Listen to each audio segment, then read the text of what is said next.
M. Serge Aubry et M. André Garand nous décrivent leur expérience en tant que maire des municipalités de Saint-Gérard-des-Laurentides et de Saint-Élie-de-Caxton.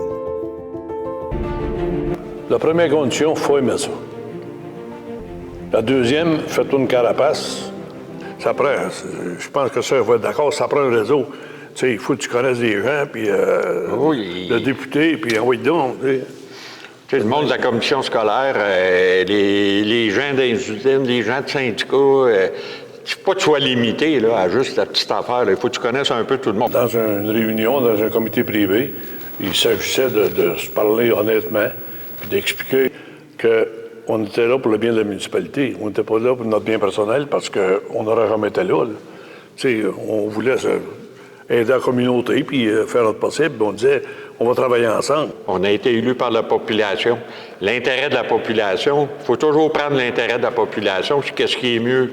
Qu'on soit d'en haut, d'en bas. C'est un bon projet en haut, mon gars. Sois pas inquiète, je vais être avec toi et puis on va le réaliser, le projet. Moi, je calcule que dans toute ma carrière politique, là, 28 ans, j'ai été élu, j'ai eu une bonne relation avec la population. Et puis moi, les gens qui m'appelaient me disaient, il y a un problème à telle place, ou il y a ci, il y a ça.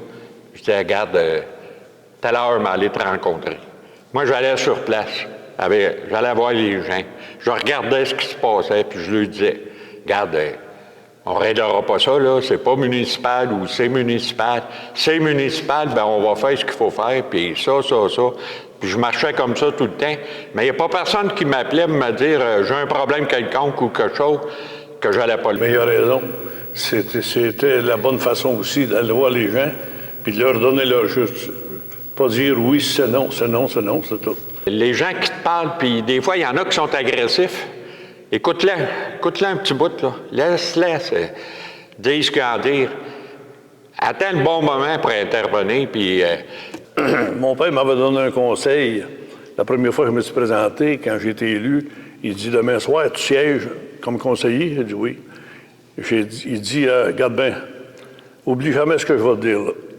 Le gars qui se lève dans la période de questions, puis il commence à t'engueuler un peu, tu sais, ça arrivait. Des fois, les gars, ils trouvent cher de taxes, puis bon, t'as pas ouvert mon chemin, puis il y a tout ci, puis il y a ça. Fait que, il dit, écoute-les, coupe-les pas jamais, écoute-les. Puis quand il commence à répéter, là, il dit, Monsieur le maire, on commence à répéter, là. Je peux-tu répondre? Là, il dit, tu dis, monsieur, vous n'avez pas tout à fait tort. Mais, puis là, il dit, tu passes ton idée. Tu mets toujours un mais. Il dit, comme ça, le gars, 2-3 jours après, il va te rencontrer au bureau de poste ou au dépanneur. Ah, regarde, je n'étais pas content, mais là, sais-tu, quand il pense à ça, c'est pas si pire.